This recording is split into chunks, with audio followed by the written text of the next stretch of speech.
Hey guys, what's going on? It's me, Jay. I'm here to talk about the 4 years of Donald Trump. For 4 years, we had Donald Trump as our president, and today is his last day.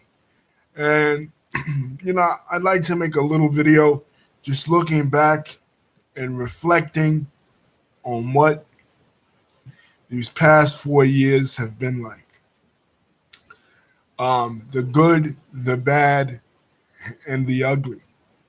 Because there's been a lot of bad, in my opinion. Um, some good and a lot of ugly. Um,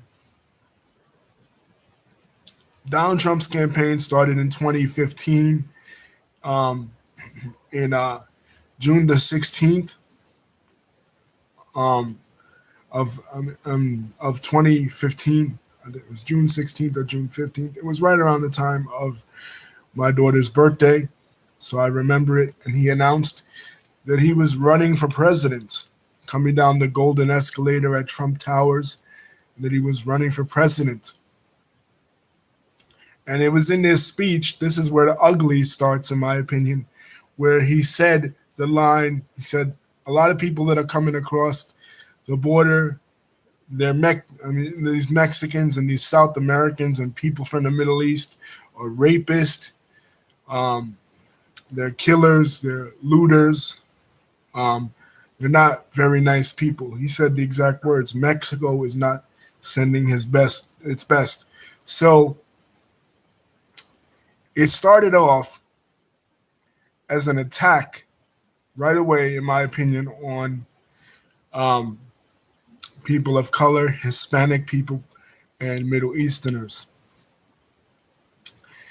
So that right there, that goes in the ugly pile because you don't generally you don't start a campaign off. No other candidate in history has started a campaign off um, with negativity, attacking a specific ethnic group or a group of specific ethnic groups.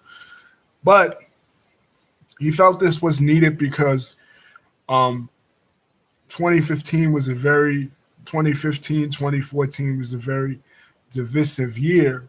You had a lot of mass shootings in that era of the 2010s, a lot of racial division, and a lot of debates, even amongst the Republican Party, about amnesty for illegal immigrants and how illegal immigrants are bringing drugs to the country, and how MS-13 and other groups and ISIS and groups are growing via our lousy immigration policy. So I understand the point he was trying to make, but I didn't feel, and at that time, a lot of people didn't feel either, that it was strategically smart to start off your campaign with such negativity. But it didn't really affect Trump because people liked that he was speaking directly, that he wasn't sugarcoating, that he wasn't beating around the bush. So even though it was a negative in my view for him, it still didn't stop him. You would think he'd be dead right there in the water. First of all, you would think he would be dead in the water because um, here is the day of the anniversary of the signing of the Magna Carta in 1215, which is the foundation for our Constitution, is the foundation for our Western Anglo-based society. And you have a reality TV show star with no political experience announcing that he's going to run for president. A lot of people, and he does it with such a negative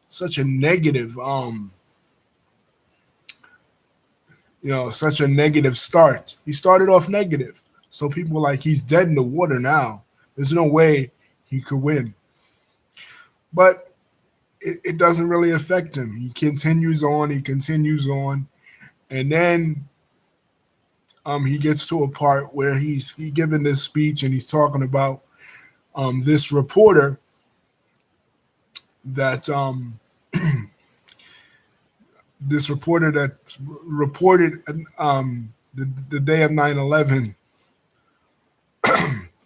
Palestinians and Muslims in the streets of New Jersey dancing.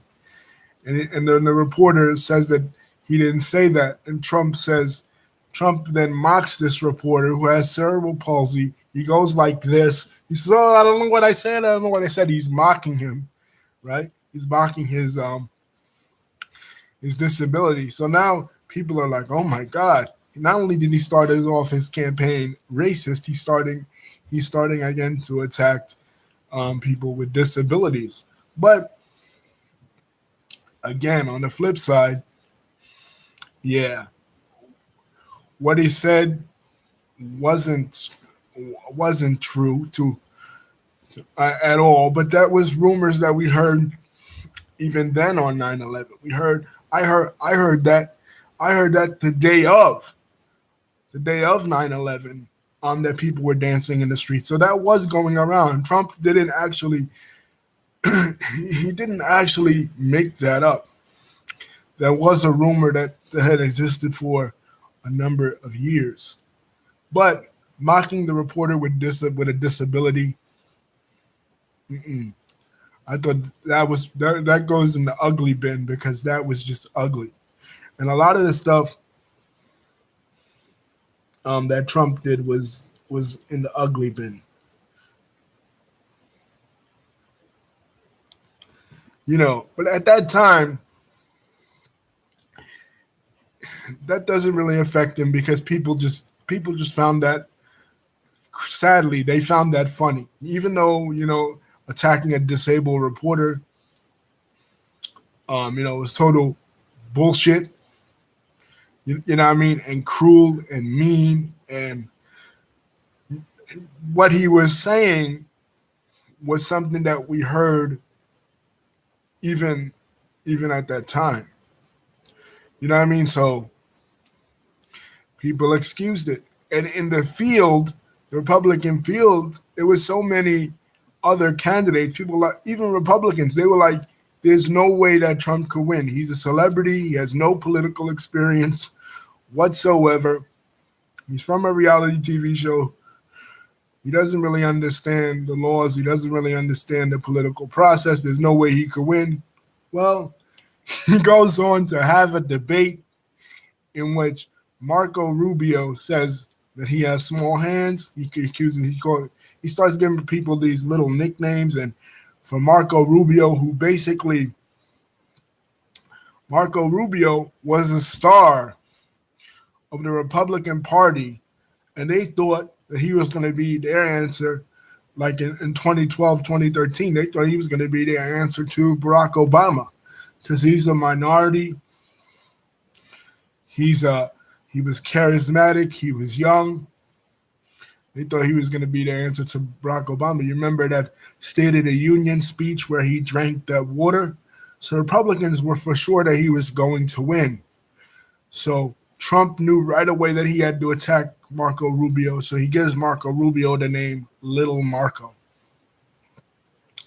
And Marco Rubio then says that Trump has small hands. He wonders what else on him is small. And then Trump says, "I reassure you, nothing on me is small." In other words, giving reference to his penis size. So we have we have a presidential candidate actually discussing with another presidential candidate the size of his member on stage. This is outrageous. And then Megyn Kelly gets on there and she points out the several celebrity rivalries that Trump has had with women over the years, and some of the sexist and some of the chauvinistic stuff he said, like calling them fat pigs and other derogatory names. And he says, no, only Rosie O'Donnell.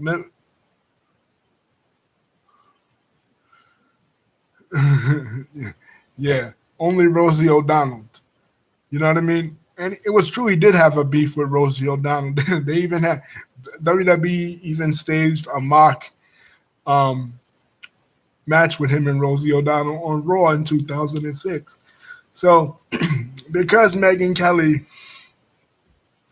says this, he goes on TV and he says that Megyn Kelly, she had blood coming out of her mouth, blood coming out of her wherever, basically implying that she was on her time of the month. Now, all of this stuff, and then the candidates get narrowed down. He basically has a personal, yeah. Rosie O'Donnell's bigger than Trump. He attacks people personally. This is different than any other candidate. Obama never did this. Jeb Bush never did this. Rubio, none of them. He attacks them all personally. Even Ted Cruz. even, even Ted Cruz, he attacks personally. He calls him Lion Ted Cruz. And he says that Ted Cruz's father was in on the on the Kennedy assassination because Ted Cruz is Cuban. Then he says Ted Cruz wasn't born in the United States, that he's Canadian. So basically attacking him the way that he was attacking Barack Obama with the birther movement. That's how Trump Trump became, on the political stage in 2011 by attacking Barack Obama's legitimacy as president, saying that Obama was born in Kenya. Sorry about your dog, Adam. But he continues on even after saying all this outlandish stuff, even after calling Ted Cruz's wife Heidi. He called her ugly, and all all of the stuff he was saying was really trollish. Like Trump would say some of the most craziest, bombastic, out of this world shit that you just never heard a presidential candidate say. And it really started to endear him to a lot of people. You know what I'm saying? That he wasn't a politician, that he wasn't the kind of person that would just hold back. In a way, Trump reminded me of a wrestling heel in the way that he would just say whatever he felt. Like he was like the $1 million man come to life, or like a rapper in a way, because he would just say this crazy shit. You know what I mean? Like something happens at a rally, he says, "Throw the guy out." You know what I mean? He just throws the guy out of the MAGA rally. And he has having these big rallies, like people coming from all over the country. Shit you just never seen from any other presidential candidate. 2016 was like a real movement as far as like, people getting excited about a presidential candidate. You never saw that really before. Well, kind of in 2008 with Obama, but the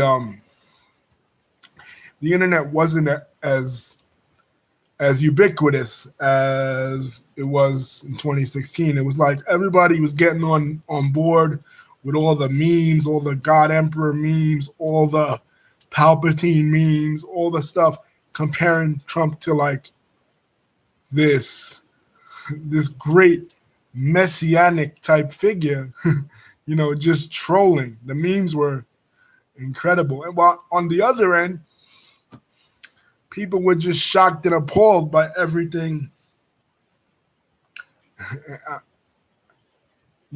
People were just shocked and appalled by everything. I don't know how he'll do. People were just shocked and appalled by everything Trump was saying. But some people, like me, they were kind of loving it. They were kind of Some of the stuff he said was kind of ugly and despicable, like about minorities, about disabled people and stuff. But a lot of it was just funny. you, you know what I mean? Like, it was just funny. You never really saw a president do that. And the left was so sure that Hillary Clinton was going to win. You know what I mean? Once again, just like they were in 2008, they were so Hillary, she had it in the bag according to the left. You know what I mean? There was no way that Donald Trump, especially when he became the candidate. First, the Republicans, the right thought he couldn't win the Republican nomination. He wins the Republican nomination. Then the general election, the left thought he couldn't beat Hillary. And then the night of the election, 2016, I will never, ever, ever in my life forget it. I'm sitting there watching the results, and all of a sudden, at the middle of the night, Trump wins the shit. And it was just like, oh my God,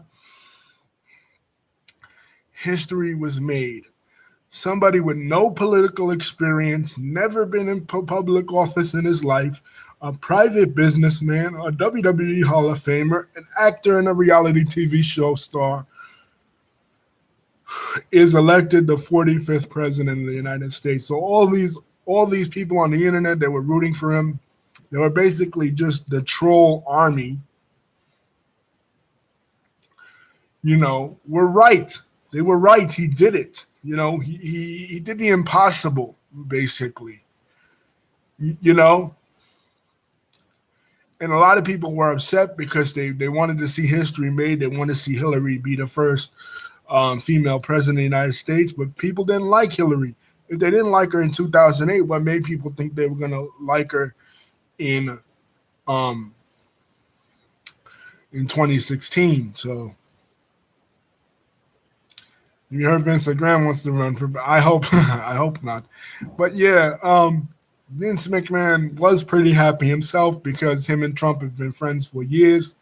So that would lead to WWE getting a lot of special treatment during Trump's administration. Um,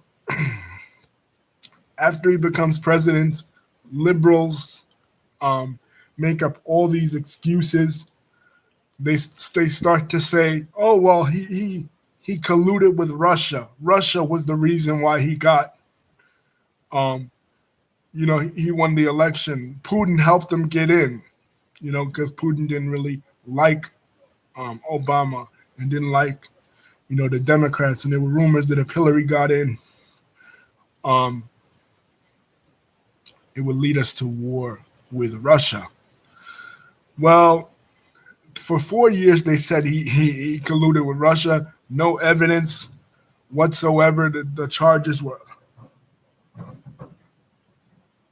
I voted for him in 2016. Yeah. So why was I shocked, Lisa? Because even though, um, even though I voted for him in 2016, I was still shocked because I thought he wasn't going to win. I thought he had no chance. Thought it was just a throwaway vote, honestly, because um, even though I saw it organically, I saw it as a movement.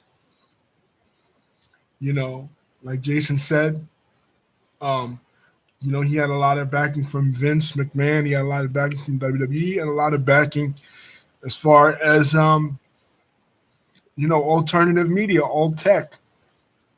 But um, he didn't have a lot of backing in the mainstream media. If you turned on the mainstream media, every little thing the man said, they tried to use it as a gotcha moment. They tried to paint Trump as the most despicable human being on the face of the earth. You know,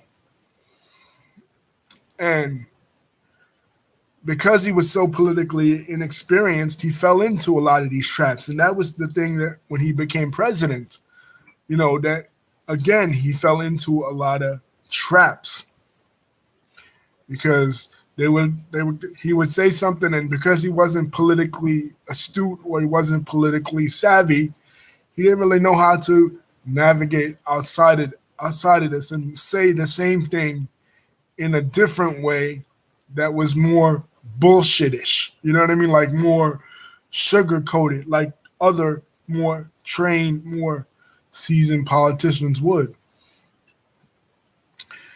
You know, but a lot of his followers were trolls. A lot of his followers were, um,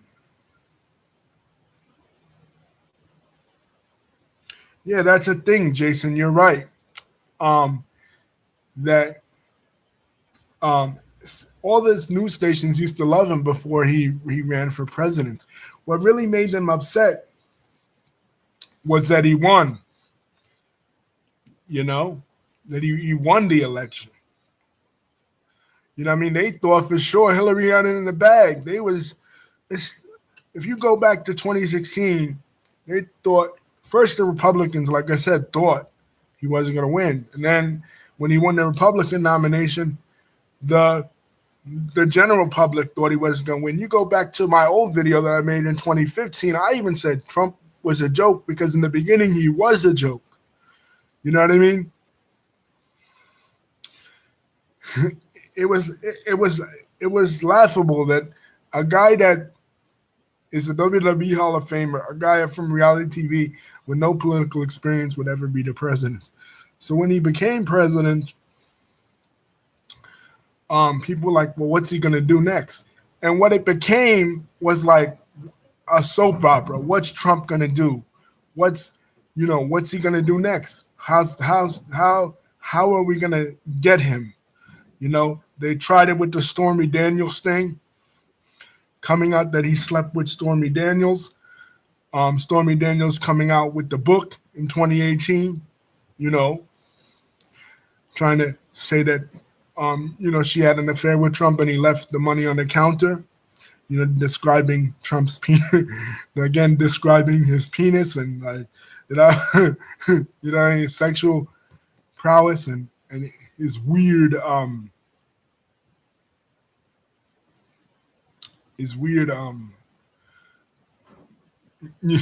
obsession with his daughter Ivanka. That was one thing. And then they tried to get him with the Muslim ban, because he was trying to limit um immigration from certain dangerous um Islamic countries that were supporting terrorists, and they tried to paint him as an Islamophobe. And they tried to get him every step of the way. They wouldn't let him really do anything, especially the Congress, you know, Republicans and Democrats, because, like I said, nobody thought he was going to win. So they tried to keep coming up with different shit to try and, just get him. But one of the things I think that he did that was terrible was the way he handled the Charlottesville. Charlottesville was a protest by certain members of the extreme right, and this goes in the ugly bin. Certain members of the extreme right, the Unite the Right rally by Richard Spencer and Matthew Heimbach and other people,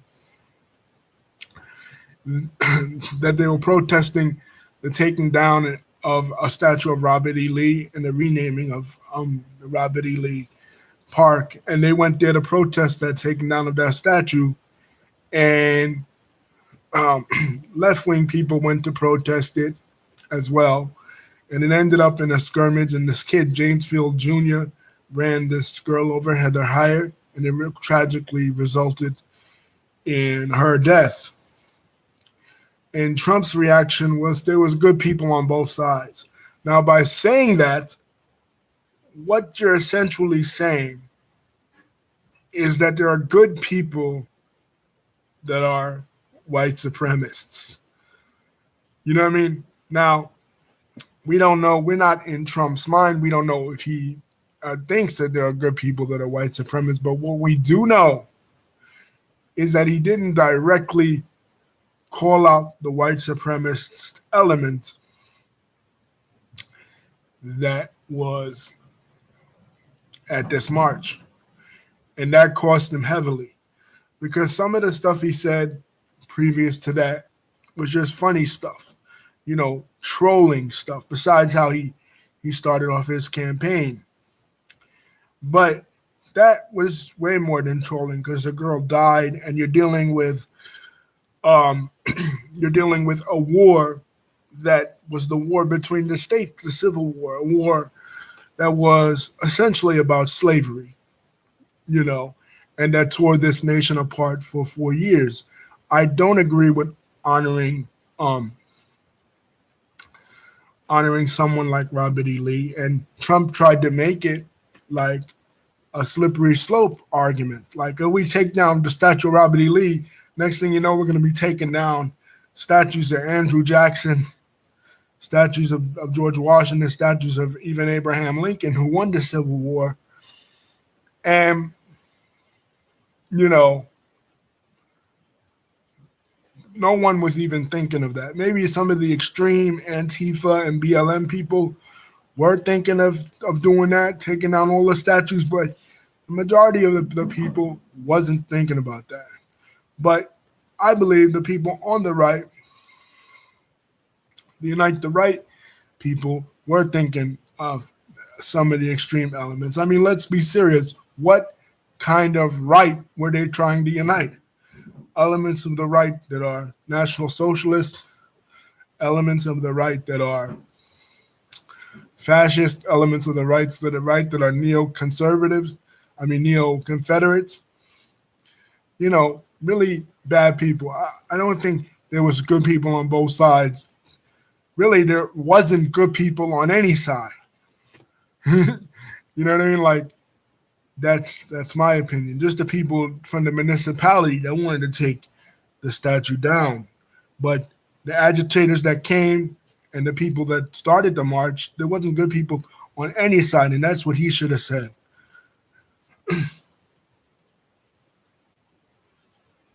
Building of the wall, Jason. Yeah, the building of the wall was a great idea in theory, but I knew it was not going to happen. I say that was good that he was going to build the wall because that's the main reason why I voted for him. We do need to protect our borders. A nation is nothing without borders. People will say, well, a nation is nothing without history either, but I don't believe that Robert E. Lee is he's part of our history, sure, but not a part that we should honor. I mean, he fought for a different side. You know what I mean? But as far as the wall, the wall, yes, we do need to protect our borders. It is true. You know what I mean? But I knew Trump wasn't going to do it. I knew it was it was it, it, it was an unrealistic promise. You know what I mean? Like, it was just like the promise that Bernie Sanders was saying about free college, or Andrew Yang about giving people $1,000 a month. You're making these promises that you know that are impossible to keep, and the right and the left does this. So while it was good in theory, it turned out to be.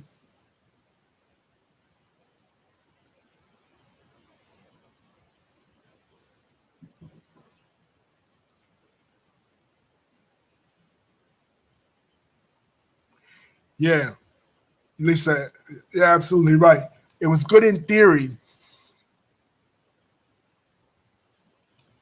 but it turned what he was talking about was unrealistic. It was going to cost way too much money, and walls really don't work. You know what I mean? Honestly, they don't.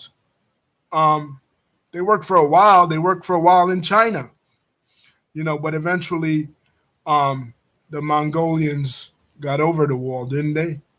You know what I mean? They ruled China for a number of years during the Yuan dynasty, so they don't really work. They work for the Israelis because we're the ones that continue to pump um, money into Israel. And that's another thing. Going to Trump's foreign policy. Trump's foreign policy was great. Um, he kept us out of war for 4 years. He didn't. He didn't start a brand new war for 4 years in the Middle East. Almost he did, by killing the Iranian leader, which he listened to the advice of um, dickhead Lindsey Graham. You know what I mean? About attacking Qasem Soleimani and killing Qasem Soleimani. But that was towards the end of his campaign. But his foreign policy was incredible. You know, he brokered the deal with North Korea. You know that um,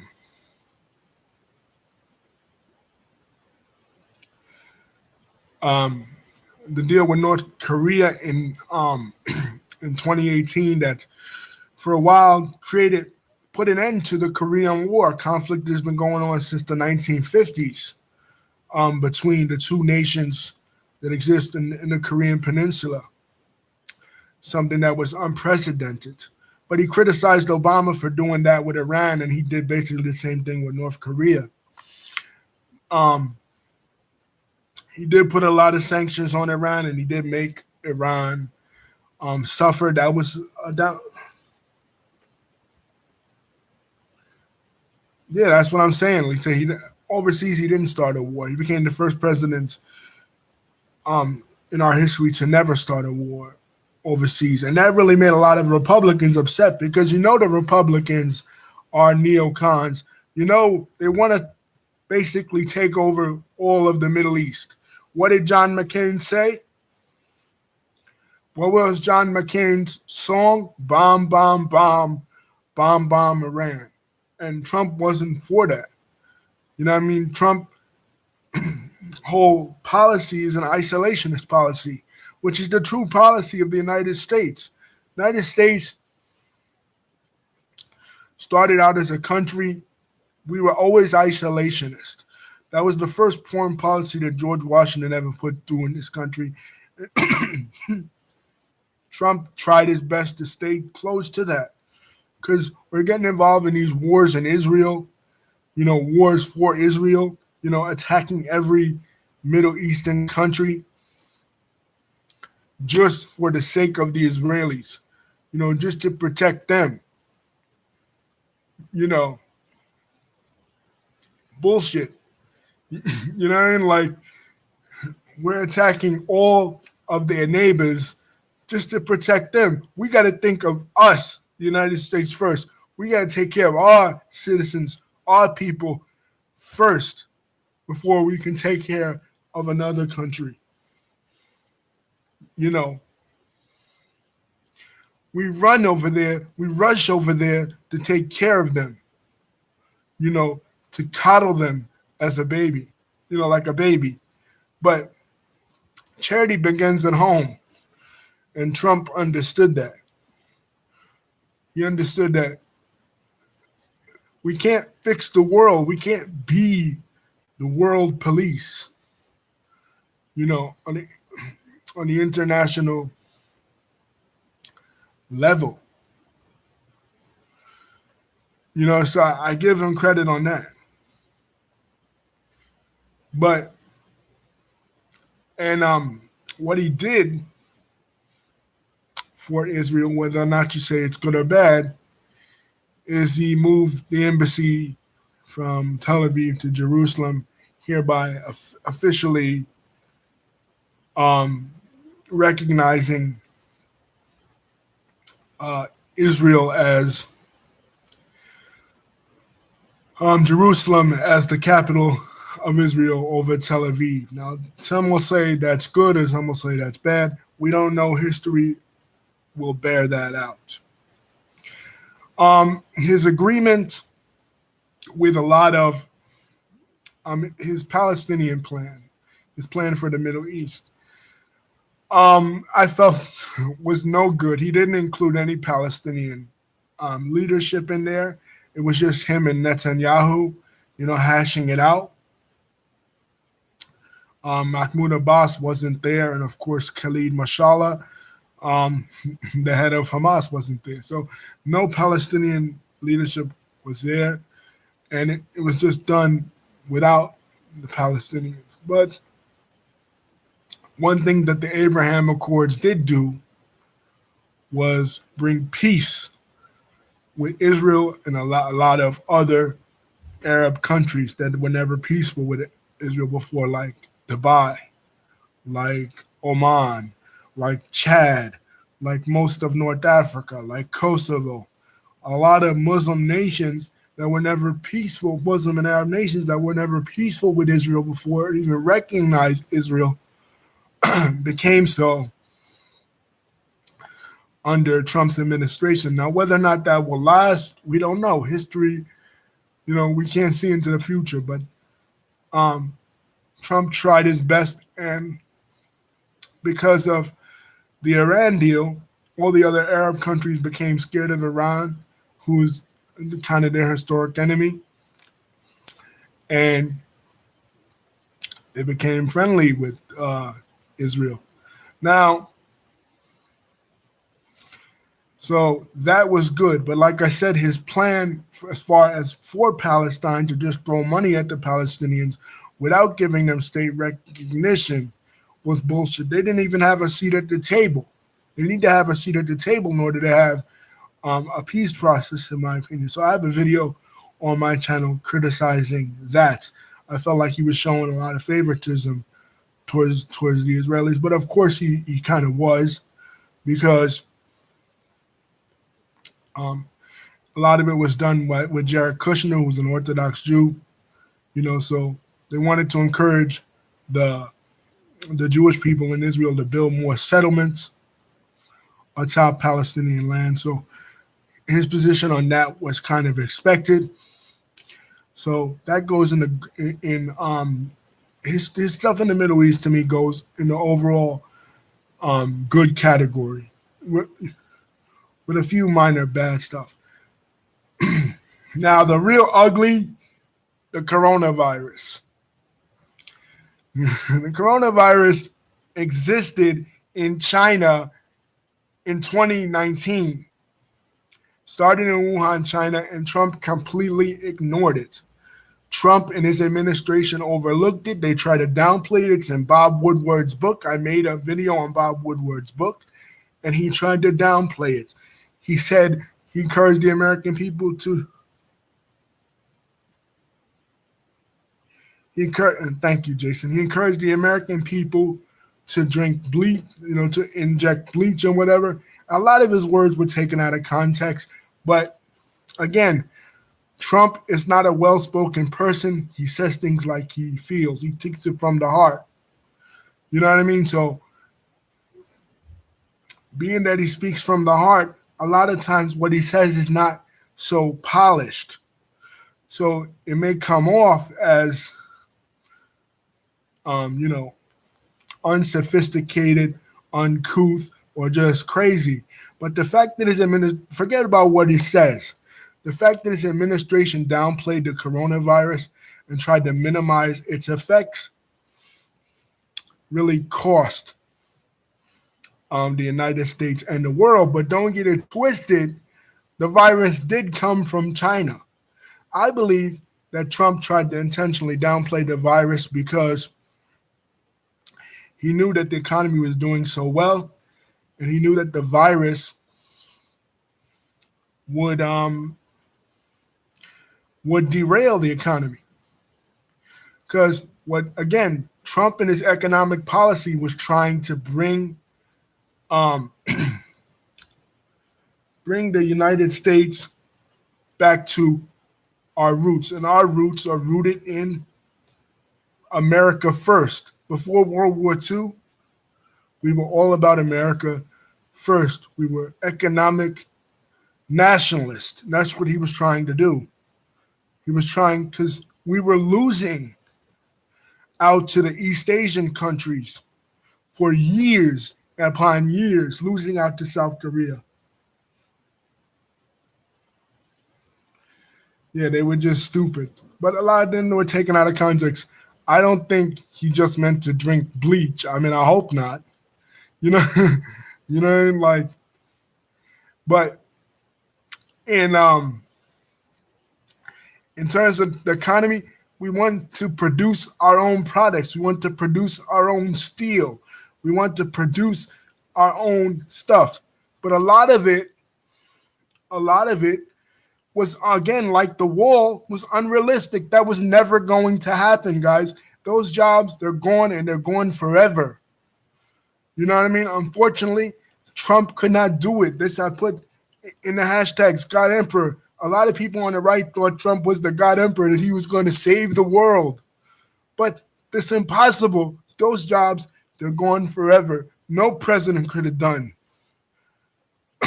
No president could have brought back coal jobs, could have brought back those manufacturing jobs. Those jobs are gone forever. So he was trying to fight China neck and neck economically. So who's to say that the Chinese didn't intentionally do that? Didn't intentionally put something in the world to sabotage the Americans? They didn't poison the well. That's possible. You can't really trust the Chinese communist government. You know, they'll do anything to compete with the United States. Why would they have to do that when they're already beating our asses? But you never know. So I think he tried to downplay it for that reason. You know, and a lot of his words, you know, he didn't choose his words wisely. But telling us to drink bleach, Lisa is absolutely right. That wasn't taken out of context. That was completely stupid. He didn't know how to handle it. His downplaying of it. Had he done something sooner, I think he would have won a second term, because people would have saw him as a true leader, a true champion of the people. Had he done something sooner, but he completely ignored it. He completely downplayed it. He turned his back to it. Trump, in this instance, played the violin while Rome burned. He was the Nero in this situation, and he tried to blame it on the Democrats, blame it on the liberals, because they tried to impeach him. During that time, he went through an impeachment trial because he tried to get an upper hand on Joe Biden's son. You know, so he tried to blame it on the Democrats, tried to blame it on the liberals, tried to obfuscate blame. And you know, that was the downside of Trump. That was the bad of Trump, was that he was always trying to shift the blame to other people, always trying to scapegoat, always trying to say, oh, it's because of the media, it's because of the liberals, it's because of the communists, because of the Marxists. No, at a certain point, you have to take responsibility for the actions that you do as commander-in-chief. You can't keep passing the buck. Yes, the media was biased. Yes, they were trying to trip him up at every turn. But if he were smart, if he were truly the 4D chess player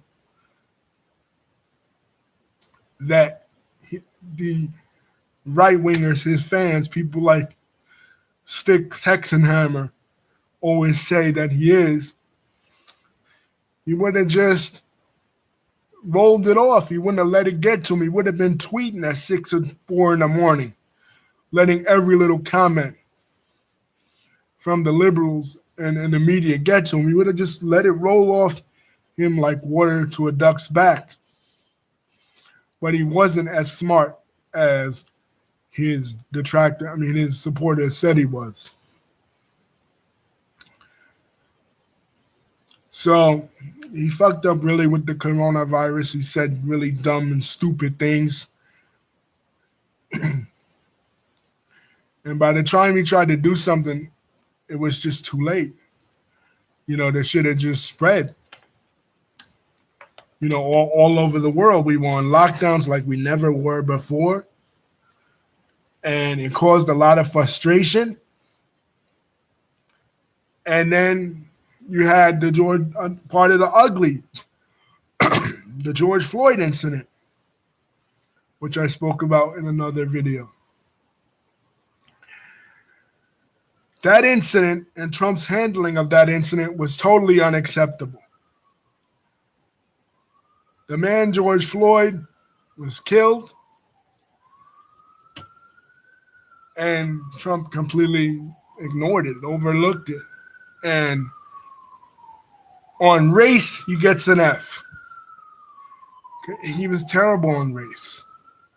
Terrible, terrible, terrible when it came to race and ethnicity. He didn't. He didn't even try to say the right things, and it resulted in a lot of riots. But you can't really, you know, I don't think it's going away with Biden now because Biden is just as bad when it comes to the racial issues.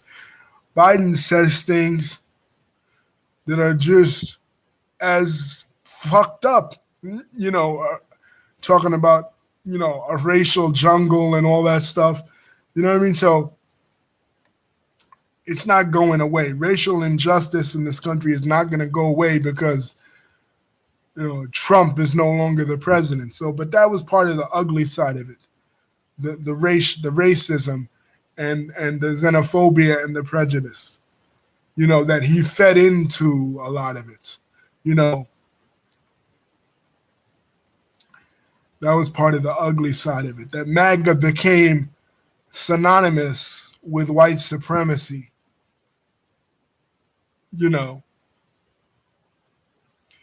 Because he fed into a lot of the ugly side of his supporters. A lot of his supporters, not all, but a lot of them were white nationalists and racist, and Trump fed into a lot of them.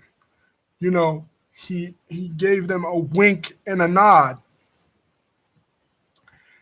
And his inability to admit that he was wrong was really cost him. Jason is absolutely right.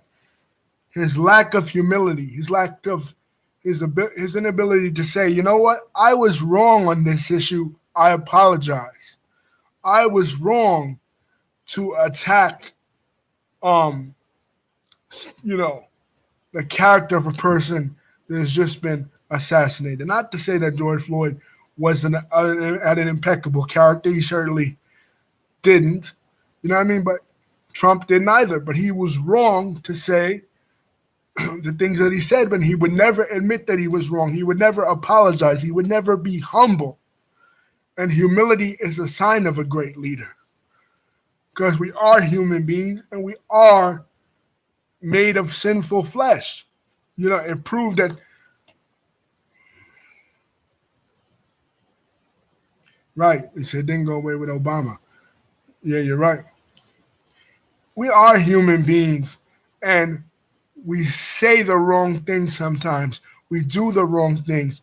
We make snap judgments. It proved to me that despite what his supporters said, Trump was not a Christian. You know what I mean? Because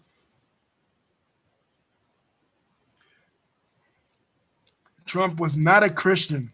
Because when you are a Christian, part of knowing that you're a Christian is knowing that you're not perfect. That we all fall short of the glory of God, the Bible says. And knowing that we will make mistakes. And when we make those mistakes, we be men and women about it, and we admit that we were wrong. We admit that we misjudged the situation, that we didn't look at all sides, that we didn't see it fairly. And I feel like Trump could never do that. Trump was not a Christian in that way. It was not a Christian in any way. He was not a Christian. You know what I mean? And it wouldn't really matter if he were, because this is a secular nation to begin with. But the fact that so many of his evangelical followers believed he was and took him as an idol beside the Lord, they would say things about Trump like, look at Trump coming down from his pedestal, like comparing him to Christ's story, how Christ came down from his pedestal as God to dwell among us as man so that he could save us. And they would make it seem like Trump was a godlike figure.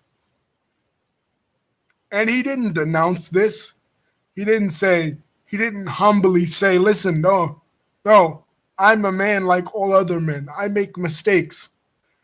I do things that are wrong. I say things that are dumb. I say things that are stupid. He didn't say that. And part of a good leader is decisiveness, yes. But Trump didn't have decisiveness either. But it's also humility. And he didn't have decisiveness because somebody tell him something, and 5 minutes later somebody tell him something different. Right. And he was like an empty vessel. You could fill him up with any political idea, any political philosophy, and he would just go with it. Not only was he not a Christian, he was not a conservative.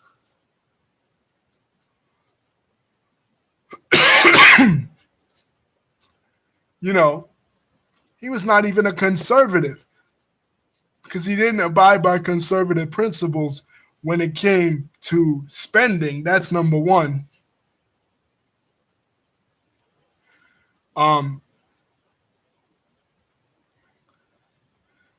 So he didn't stick to the Republican political philosophies, and he certainly was not a Christian. And yes, I remember the picture when he held the Bible up. The man was not a man of humility. And if you're not a man of humility or a woman of humility, then you're not a Christian. You understand nothing about the message of the gospel and what the gospel teaches.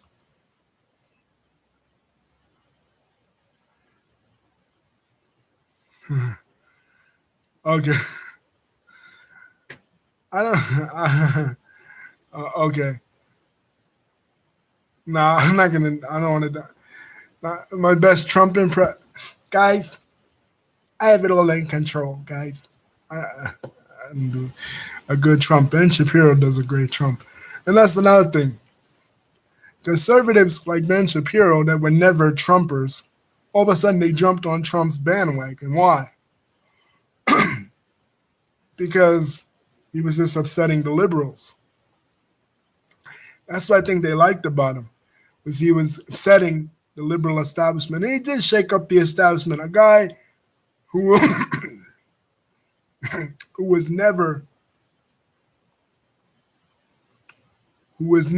a politician becomes a politician. You know, it made history, guys. And did I like Trump? No. Did I hate Trump? No.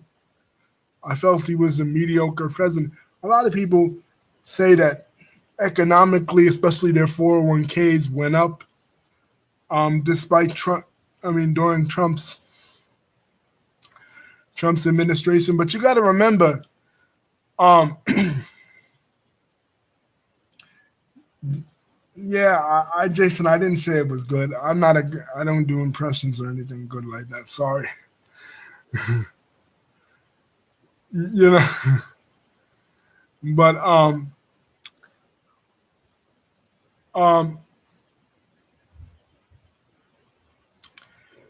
if their 401ks went up, the economy was doing pretty good. But I think the economy is organic. Like whoever is the president, whether the economy does good or not, that's not going to affect who, it's going to happen despite whether or not it's in office anyway. And a lot of previous administrations put the wheels in motion. And whether it's good or bad, you know what I mean? So it's not only affected by just what one administration does, um, they all put their plans in motion. What one person does is not going to really make or break the economy. But yes, a lot of people did say the economy was good. I felt the economy, especially in 2018, 2019, was doing tremendous. So I will give Trump a good grade on that. I think where he fails, like I said, is race relations. His speech yesterday.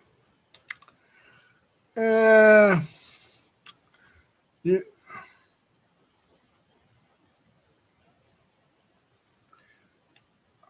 that's another thing. Thank you for reminding me, Jason. Calling the press fake news, funny, but you know, could be dangerous because while while a lot of Trump's jokes and a lot of Trump's comedy harmless, what if somebody actually did believe that the news was actually fake and that the press was out to get them? And that's called back to 1940s, 1930s Germany, what Hitler said, the Lügenpresse, the lying press. So calling them fake news, they kind of were fake, not fake news, but they were biased news. Because again, they hated him that he got in. They hated that he got in. They hated that he broke the system. He broke through. So they tried everything they could to trip him up. And by his pride did not make it easy. I mean, his pride did not make it. His pride made it easy. His lack of humility made it easy for them to do that because he would never renounce his statements. He would never say, "Listen, I was wrong." I don't know, in his mind, like even during the 2020 election, um, after he lost, people would say, "You lost, President Trump. Just concede." But he wouldn't. He would continue on. He would continue taking it to court, even to the point where he led this invasion. And one thing I hated about this invasion, um, the invasion by the MAGA people on the 6th, Trump says, "I will lead you to the Capitol and I will be by your side to fight the results of this election." And when the time came, he was nowhere to be found. He abandoned ship. What kind of leader, what kind of man abandons ship when your people need you? You don't abandon them, you stick by them. If the, if that's what you truly believe in, if you truly believe that the election was stolen from you and you want to take it back, not to say that you should use violence, but if you decide to use violence, then you should be directly by your followers. You shouldn't abandon ship when your followers need you. It shows you didn't really care about them anyway. You saw them as useful idiots. And the left does this too, not to say, especially do this to their black followers. They always abandon their black followers when their black followers need them. But Trump did the exact same thing with his followers. He was nowhere to be found when push came to shove. Not a sign of a good leader, of good leadership. But you know that happened, and now he's gone. His speech yesterday, interesting, but he says he'll be there. He'll be around in some capacity. Maybe he would. Maybe Trump TV will become a thing. But what I don't agree with is the censorship. I don't agree with taking down all of his stuff. Yes, he was calling for violence, but I think Trump and Osama bin Laden have something in common. Both men were very narcissistic men. Both men had followers that were motivated by radical belief systems, and both men were never there fighting on the ground with their troops. Like I said, a true leader leads his people. George Washington led his people into battle. A true leader doesn't abandon his people. And that's what Trump did. He incited violence on Twitter, and he led them down to the Capitol, and he abandoned them when they needed him the most. And not only that, he sicked the feds on them. It was late.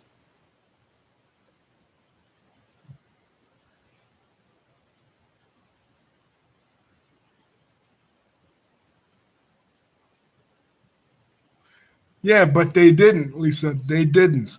They were believing in him. They believed in him. And that's where he was wrong. He led them. He was like he was a shepherd leading the sheep to the slaughter. And that's where he fucked up. You don't do that. You know what I'm saying? You don't like the left is so focused on, oh, he incited violence. That's why we should ban him from Twitter. No. Yes, he incited violence, but he didn't follow through with it. He cost that girl her life.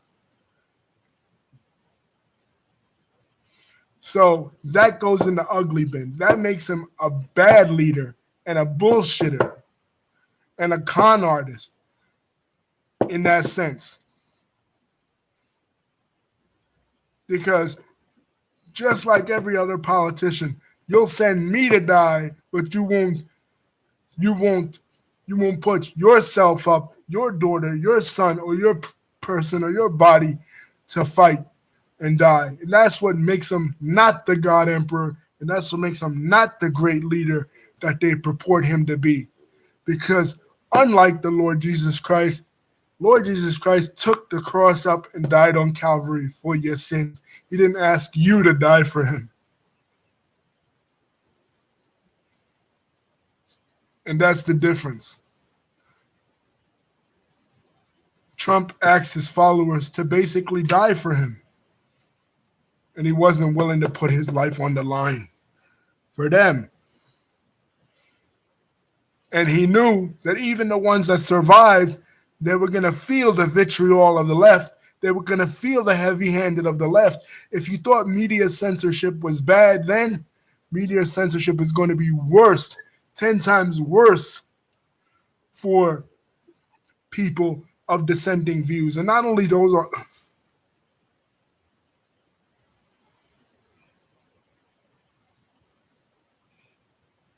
Right, exactly, Jason. People supported Trump because he wasn't a politician. Because,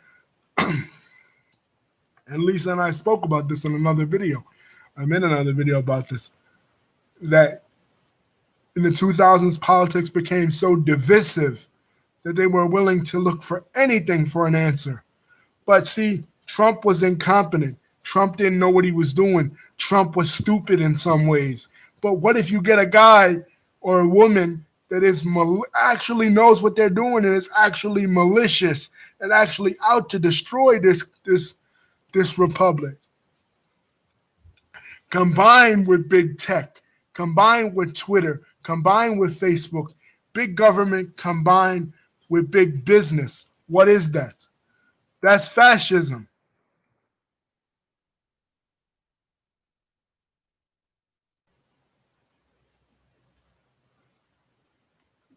Right, censoring him. Lisa, yes, you're right. Censoring him. But what about censoring the people? What about the people? You can't take away First Amendment rights. Once you start to do that, take away First Amendment rights from the common folk. Who's next? It might be somebody with my point of view. It might be somebody that shares a view that is a left-wing point of view, or shares a view about racial and ethnic politics. Hell, it might be something entertainment-wise. I might not like a movie, and all of a sudden Twitter might say that it's toxic, like they did with people who were against The Last Jedi. Once you draw that line and you start to chip away at our freedoms, and you allow big tech and big government to censor you, it becomes fascistic. It becomes fascistic because that's what fascism was in Italy. That's what fascism was in Germany. It's not communistic. the right likes to say, oh, it's communistic, it's Marxist. No, communism and Marxism, there was no big corporations. Big corporations were completely obliterated. The government was the corporation. But when the government and the big corporations work in tandem as a team, then it becomes fascism. So yes, Lisa is absolutely right. Why is the president tweeting? Why is he using Twitter as a medium to communicate with the people? He should be using the broadcast, but I think he was using Twitter because he knew the broadcast media was never going to be fair to him, so he had to go around it. But big tech has become so powerful that it's become a monster that even the left is not going to be able to censor. Even the left is going to be um, going to be a casualty of this. Even people that are not political, even people that give their opinions on wrestling or give their opinions on movies are going to be a part of this. And it's all because of Trump. It's all because Trump decided to call the troops out on January the 6th, and then he abandoned ship, and then the left reacted. Big tech and the big tech leftist organizations reacted. They were only looking for a reason to do it. Every action has an equal and opposite reaction, and they were looking for a reason to censor the people. And now they have their reason because of Trump, because of this God Emperor, this orange man. They have their reason. This is your God Emperor, this is your leader, and he has cost you. He's like the false Messiah in 70 AD that came after Christ, Simon Bar Kokhba, right? Simon Bar Kokhba led a revolt against the Romans in 70 AD to liberate Israel. And what happened? It failed. And then it led to the dispersion of the Jewish people throughout the Roman Empire and the second exile of the Jewish people throughout the Roman Empire. So when a false leader or a false Messiah fails, this is what you have. You have a backlash. This is a backlash. And the backlash you're going to see is going to affect us all. It's going to affect you. It's going to affect me. It's going to affect our ability to speak on certain subjects. YouTube is even doing it now. YouTube is taking down videos now that are of a political nature. Some left, some right. But remember, this monster eats its own. It eats its own. And you can only blame Trump, and you can only blame Trump's egotism and Trump's lack of humility and Trump's bad leadership for this. You have him to blame for this.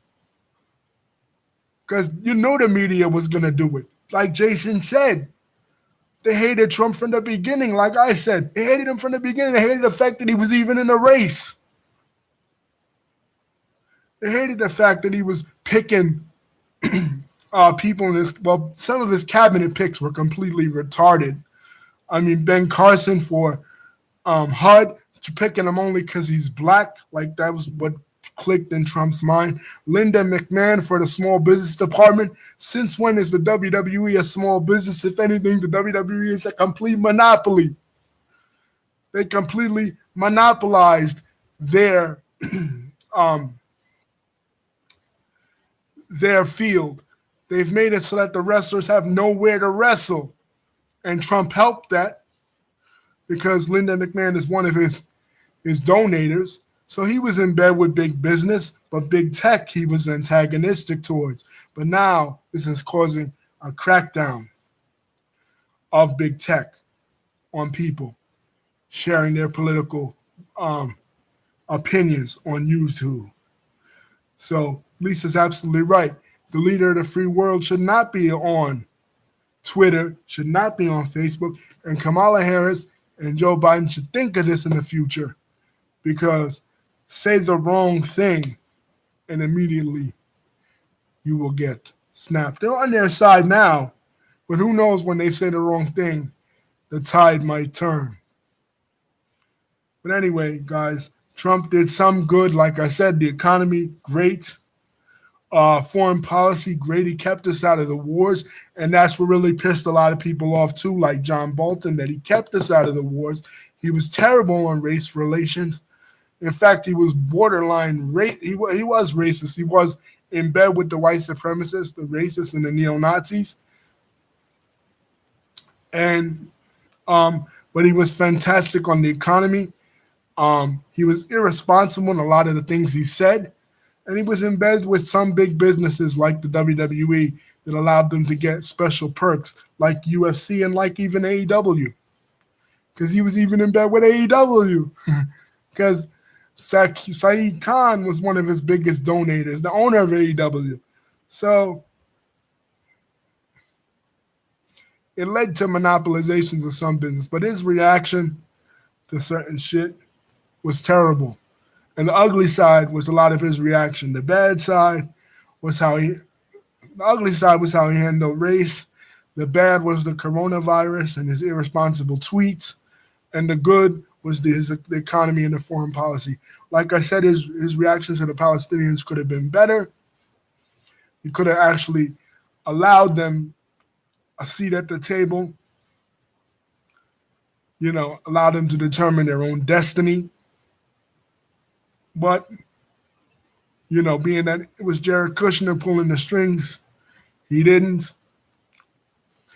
But a lot of Arabic nations declare peace with it, the state of Israel, which is good. So I give him credit for that. A lot of people that hate Trump don't want to give credit where credit is due on certain good things. And a lot of people that love Trump, that's why I put Orange Man Bad / God Emperor. Because Trump is not a God Emperor, and Orange Man Bad is stupid too. Like, everything he did was not bad, and everything he did was not spectacular. He was not Palpatine. And why would you want a leader like Palpatine, knowing that Palpatine in Star Wars was the one who took over the Republic? That's what you want? That's what you wanted Trump to say. You wanted somebody from the police to be in like Mace Windu to say, you're under arrest, and Trump to say, I am the Senate. You know what I mean? Like, you want him to monopolize all the branches of government? That's bullshit, guys. Hell no. Hell no, you didn't want that. We want freedom. We want freedom of expression, freedom of speech. That's why a lot of people didn't like the SJWs, because they went too far with feminism. They went too far with language policing. And Trump's reaction to it has only caused a greater crackdown. So that's the ugly in it. Overall, I think it was a lot more ugly. It made us a lot more divisive. It made us a lot more hateful of each other, suspicious of each other as a country. And that was the experiment of his presidency. That was the experiment of having an outsider, a novice. And not so much that he was an outsider or a novice. It was his lack of humility, his arrogance, like Jason said, his conceit, and a lot of his prejudice and his racism that was in his heart, towards certain groups that made us look at suspiciously at our neighbor of a different race or a different ethnicity. Peace, guys. Have a lovely day. And I love you. And don't forget to like and subscribe. Thank you, Lisa and Jason, for joining in on this conversation. I know it went a little long, and I'm sorry about the Trump impression. It was pretty bad. But I know it went a little long, but peace. Love you guys. Later.